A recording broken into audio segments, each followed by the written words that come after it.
স্বরাষ্ট্র মন্ত্রণালয় হারালেন সাখাওয়াত, নতুন দায়িত্বে যিনি। দর্শক, বিস্তারিত জানতে সম্পূর্ণ ভিডিও দেখুন। অন্তর্বর্তী সরকারের পরিধি বাড়ানো হয়েছে, নতুন করে যুক্ত হয়েছেন আরও 4 উপদেষ্টা। শুক্রবার তাদের শপথ পাঠ করানো হয়। এরপরই অন্তর্বর্তী সরকারের মন্ত্রণালয়ে পুনর্গঠন করা হয়। জানা গেছে, অন্তর্বর্তী সরকারের উপদেষ্টা ব্রিগেডিয়ার জেনারেল এম সাখাওয়াত হোসেনকে স্বরাষ্ট্র মন্ত্রণালয় থেকে সরিয়ে নেওয়া হয়েছে। নতুন করে তার জায়গায় দায়িত্ব পেয়েছে লেফটেন্যান্ট জেনারেল অবসরপ্রাপ্ত জাহাঙ্গীর আলম চৌধুরী। শুক্রবার এই গঠন করা হয়। জাহাঙ্গীর আলম চৌধুরী 1953 সালের 2 ফেব্রুয়ারি জন্মগ্রহণ করেন। তিনি বাংলাদেশ সেনাবাহিনী থেকে 3 তারকা হিসেবে অবসর গ্রহণ করেন। যাই হোক দর্শক শ্রোতা, এদিকে লেফটেন্যান্ট জেনারেল জাহাঙ্গীর আলম চৌধুরী বাংলাদেশ সামরিক একাডেমির প্রশিক্ষণ ছিলেন। এরপর তিনি বিভিন্ন জায়গায় পদার্পণ হয়েছে। আসলে এই যে সাখাওয়াত হোসেনকে কেন সরিয়ে দেওয়া হলো, এর মূল ঘটনা কি?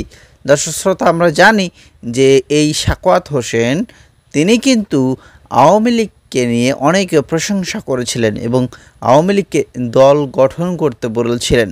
তিনি এটাও বলেছিলেন যে আপনারা আসেন, আপনাদের নিরাপত্তা দেওয়া হবে এবং বর্তমান যে ফ্যাসিস্ট শেখ হাসিনা রয়েছে তাকে দেশে নিয়ে আসারও কথা বলেছিলেন এই brigadier general M Sakhawat Hossain. সাম্প্রতিক তিনি তার বক্তব্যের কারণে বৈষম্য বিরোধী ছাত্র আন্দোলনের সময়দের বিরাগভাজন হয়েছিলেন।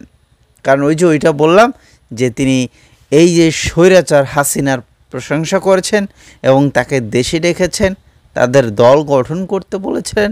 ভাই, এত কষ্ট করে ছাত্ররা, শিক্ষার্থীরা, সারা দেশের মানুষ তারা এই স্বৈরাচার হাসিনার পতন ঘটালো, আর এই জেনারেল সাহেব তিনি হাসিনাকে আবারও দল গঠন করতে বলছেন।